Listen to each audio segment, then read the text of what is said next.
Spoštovani, jaz se vam opravičujem, ker me je ujel nek prehlad in ne morem zelo na glas govoriti. Upam pa, da bo vsaj teh nekaj besed razumljivo za vse. Z velikim veseljem smo povabili tokrat v goste Marijo Treven, po domače Žakljevo Mojco, mojo svakinjo.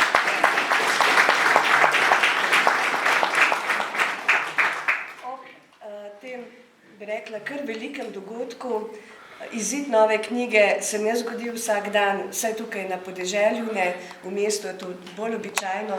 Tukaj so pa to redki dogodki, sploh, če opisujejo zgodovino nekega kraja oziroma če so zbrana pričevanja, tako kot so v knjigi gospe Mojce, kar je zelo dragoceno, je pa redko, tako kot sem že povedala, zelo redko.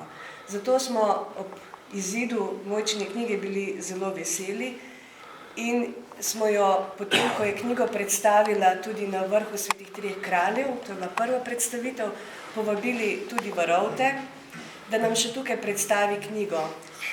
In sicer tudi zato, da jo spoznajo tudi Rovtarji, opisuje namreč tudi dogodke, ki so se dogajali tukaj. Med drugim je v knjigi opisana tudi zgodba Marjetinega Toneta. To je človek, ki je ušel iz hrastniškega hriba in je potem v Argentini podal svoje pričevanje. Pa tudi zato, ker so ljudje z treh kraljev še vedno nam tako blizu, da vsaj nekatere ljudi in družine smo poznali in še poznamo in se nas dotikajo in zato je tudi prav, da je ta predstavitev tudi v Rovtah. Torej, lepo pozdravljam Mojco, lepo pozdravljam tudi našega današnjega gosta na tej predstavitvi, gospoda Staneta Grando.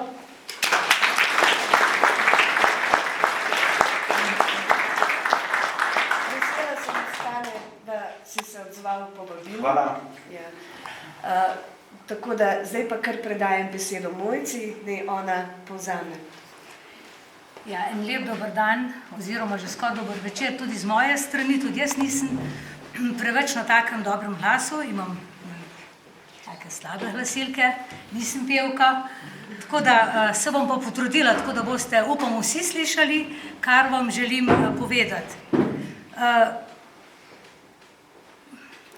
Grenki spomini nosi naslov naša knjiga Svetih treh kraljev.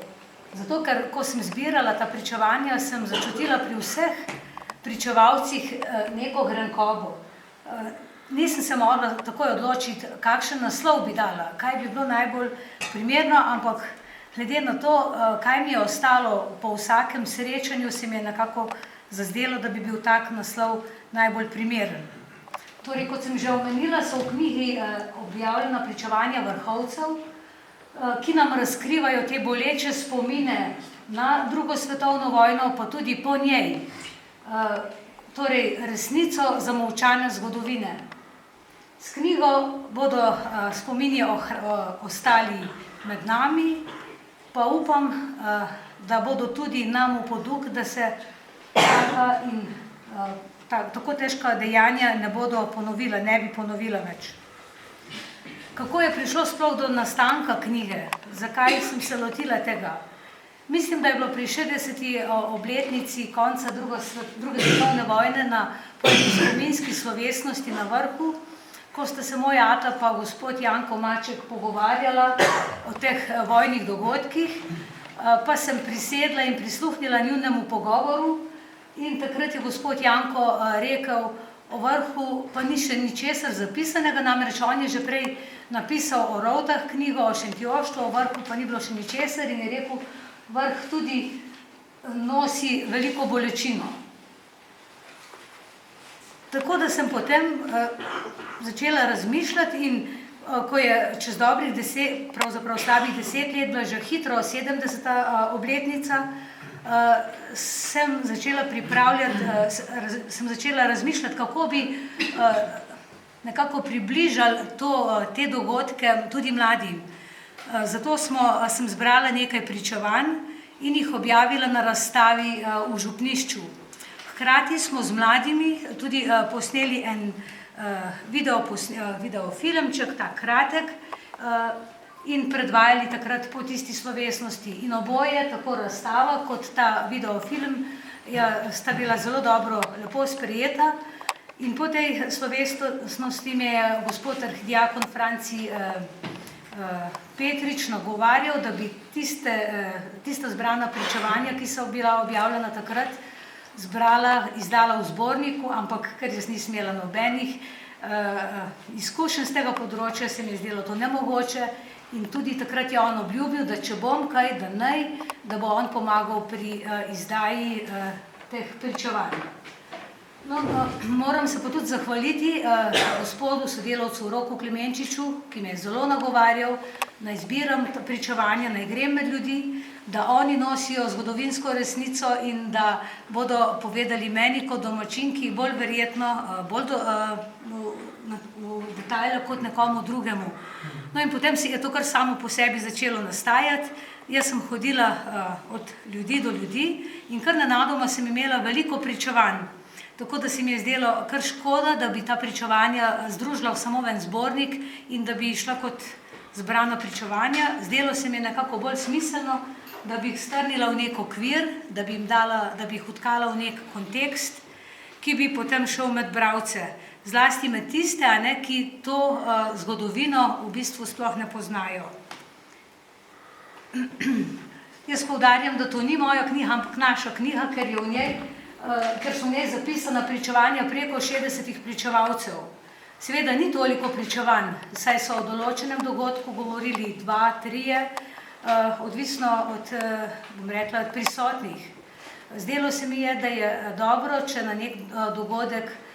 nek dogodek osvetlimo z večjih zornih kotov, kajti vsak človek na svoj način doživi neko stvar. Tako sem tudi sama želela slišati iz večjih ust določen dogodek, opis določenega dogodka.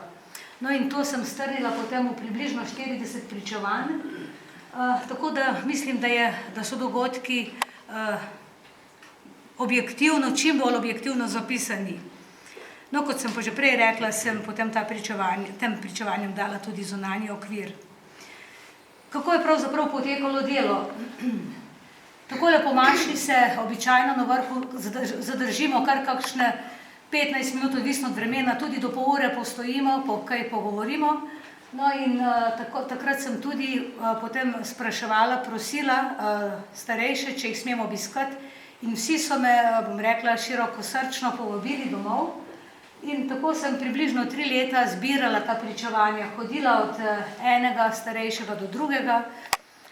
In najprej, ko sem prišla k njim, so mi tako na hit, na gosto govorili, pripovedovali tiste dogodke, da jih jaz prav dobro nisem razumela, ker je bilo v njih toliko vsebine, da je kar vrelo iz njih. Tako da sem morala vsakega obiskati vsaj 2-krat, 3-krat, nekatere tudi 4-krat.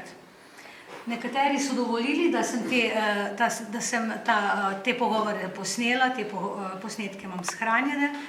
Nekateri so bili pripravljeni sami zapisati svoja pričevanja, ker ob pripovedovanju sem začutila, da velikokrat težko spregovorijo, da jim je spomin na to vzel besedo. Zelo sem bila hvaležna vsem, ker so mi bili pripravljeni odstopiti svoje fotografije, povedati identiteto teh fotografirancev, na sliki teh ljudi, tako da imam zbranih zdaj doma približno 2000 fotografij z tega obdobja in pretežno večino jih tudi poznam, po fotografiji seveda. Poleti sva pa večkrat z Rokom obiskovala tudi arhiv Republike Slovenije in pa ta zgodovinski arhiv ter brskala, če bi kaj našla, kaj zapisanega tudi tukaj, in tudi sva določene stvari. Tako, zdaj bi šla pa kar na samo predstavitev knjige. Vesela sem bila, ker sem imela ob strani, ker so me podpirali številni. Najprej moram omeniti gospod Marto Keršičevo iz Šentjošta, ki mi je knjigo pregledala, skrbno pregledala, mi tudi svetovala določene stvari še. Potem gospe Mateji Eniko, ki mi je knjigo tudi lektorirala skrbno. No pa potem podjetju Metropolitana, ki je založila in izdalo knjigo z direktorjem Janezom Celerjem, pa oblikovalcu Robertu Debevcu. Knjiga nekako zajema 5 takih večjih sklopov. Prvi sklop je nekoliko krajši, predstavlja zgodovino kraja, potem je tudi nekoliko krajši del obdobja pred drugo svetovno vojno, potem seveda najobsežnejši druga svetovna vojna in umik na Koroško, potem življenje po vojni in kako ohranjamo spomin na te dogodke na 3 kraljih. V tem prvem delu sem se dotaknila poselitve kraja, kako je potekala, kdaj je potekala, potem kako je bilo župnijo na vrhu, kam so spadali naši kraji in pa še potem občinsko pripadnost kraja. Mi vemo, da je pred drugo svetovno vojno potekala meja z Italijo blizu nas in zato so pred drugo svetovno vojno začeli kmalu starojugoslovanski vojaki graditi utrdbe, ker se je že šušljalo o drugi vojni, utrdbe Rupnikove linije. In ena izmed strateško pomembnejših točk naj bi bila tudi na vrhu Svetih 3 kraljev, bilo je vse zasnovano, so že začeli z deli, a na veliko srečo nas danes do tega ni prišlo. Takrat so zgradili tudi kasarno, današnjo gostilno, in pa tudi v Logarju, tam pri šoli, so bile postavljene barake za potrebe vojske, ki so gradile takrat te utrdbe Rupnikove linije. Seveda te barake so potem požgali starojugoslovanski vojaki, ko so se umaknili. No, imamo pa še nekaj majhnih, bom rekla, skromnih ostankov od te obrambne linije. Tukaj pri Klevnovrški cerkvi je ostal nedotaknjen bunker, ker ga niso Italijani zminirali potem, pa še nad mlinom. Kako? Zaradi cerkve. Ja, zaradi cerkve. Pa še nad mlinom, tukaj je ta okrepčevalnica v Račevi, zgoraj je tudi še ostal bunker. Sicer so pa na italijanski strani oni vse zminirali. No in že smo pri tistem tretjem osrednjem delu naše knjige. Vemo, da se je 6. aprila začela vojna in ti vojaki, tisti, ki so bili takrat, ki so služili vojsko in tudi tiste, ki so poklicali, so se dobrih 10 dni borili proti okupatorju. Na vrhu so bili takrat večino srbski vojaki, ki so gradili tudi takrat Rupnikovo linijo. Tako da, ko je starojugoslovanska vojska po 10 dneh kapitulirala, so ti seveda želeli domov. Zato so večji kmetje dobili poziv, da pripeljejo v Logar svoje najboljše vozove z opremo, da bodo svoje stvari, orožje pa vso tisto opremo peljali domov, seveda v svoje proti Srbiji. In to so res večji kmetje storili, nekateri tudi ne so. No in tako so vrhovci, veliko vrhovcev kmetov je ostalo brez uprege. Fantje vrhovski pa se, takole na veliko noč, že vračajo domov, vse zaskrbljeni, kako in kaj naprej. Okupator razdeli vrhovsko župnijo na 2 dela.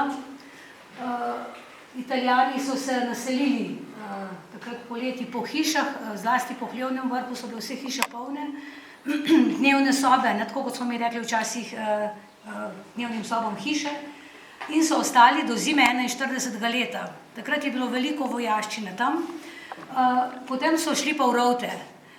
In potem pa je Ata govoril, da italijanskih vojakov pravzaprav na vrhu ni bilo veliko. So se pojavili, so prišli, ampak tako, da bilo pa veliko, pa ne.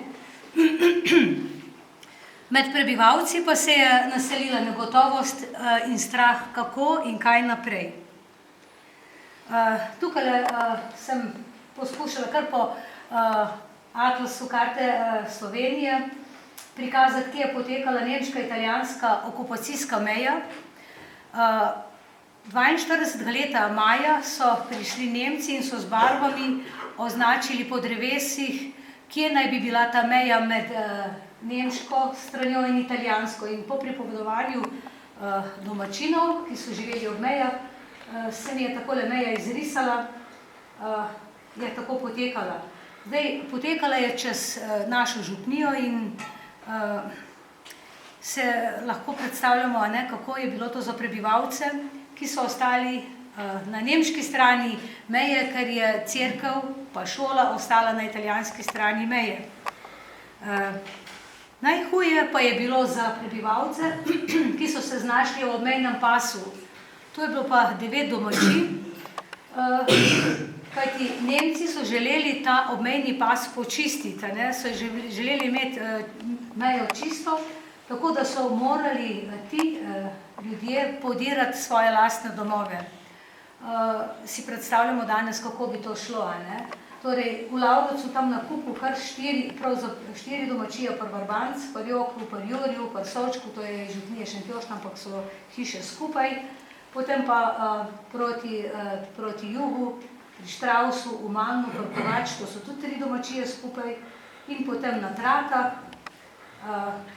pa pri Lovret, jaz ne vem, zdaj vi koliko vi to poznate, ampak vse to kar tak oris, 9 domačij skratka. Ljudi so pa izgnali, nekaterim so priskrbeli nadomestne domove, nekateri so pa ostali brez vsega. Torej, na nemški strani meje, govorim zdaj za župnijo, je ostalo 14 domačij v Račevi. V Žirovskem vrhu pa 18 domačij, ki so spadali pod župnijo, pod našo vrhovsko župnijo. Tukaj je potekala huda, močna prisilna mobilizacija strani Nemcev kot strani partizanov. Tako da so, ko sem spraševala ljudi, so rekli, najraje bi bili, ljudje niso bili politično usmerjeni, ne tako, ne drugače, tudi sploh, bi rekla, za cel vrh, so bili preprosti ljudje, ki so, verjetno podobno tudi kot tukaj v Rovtah, ki so skrbeli za preživetje, krščansko usmerjeni, niso marali za kakšne te novodobne oziroma komunistične ideje, niso marali. Skratka, tukaj na nemški strani je bil velik pritisk, še večji kot na italijanski sprva, tako da so se vsak večer so hodili eni in so pritiskali na nje, tako da so z iste hiše šla brat, lahko je bil mobiliziran v nemško vojsko oziroma drug večer v partizansko. Bilo je zelo hudo. No in nekaterim se je pa že takrat, torej 42. leta potem, ko se je, če se jim je uspelo skrivati do takrat, uspelo pridružiti vaškim stražarjem, ko so se ustanovili na vrh. Kako se je začelo partizansko gibanje na vrhu, me je zanimalo. No in na začetku ni bilo kaj dosti slišati o tem gibanju. Prva vest, ki je prišla na Tri kralje, je bila vest po Dražgoški bitki, nekaj dni potem, ko je bil Filip Mlinar, to je žnidarjev iz Račeve, kot povračilna žrtev, kot se reče, ubit od strani Nemcev v Dražgošah. On je bil namreč do vojne na vrhu Mežnar in so ga vrhovci imeli zelo radi. Potem je pa zaradi službe, ker je dobil v Dražgošah, pa žena, se je preselil tja gor in ko so zvedeli, da je bil ubit, se jim je zdelo nekaj, in potem tudi še druge stvari, se jim je zdelo, da to pa nekaj ni in to nezaupanje do partizanskega gibanja se je zelo razširilo v kraju.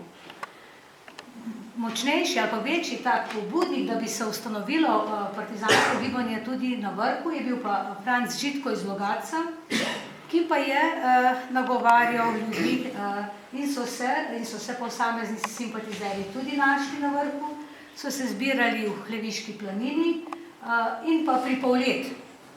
Tako da je bilo tudi, večkrat sonce nahaja se bo.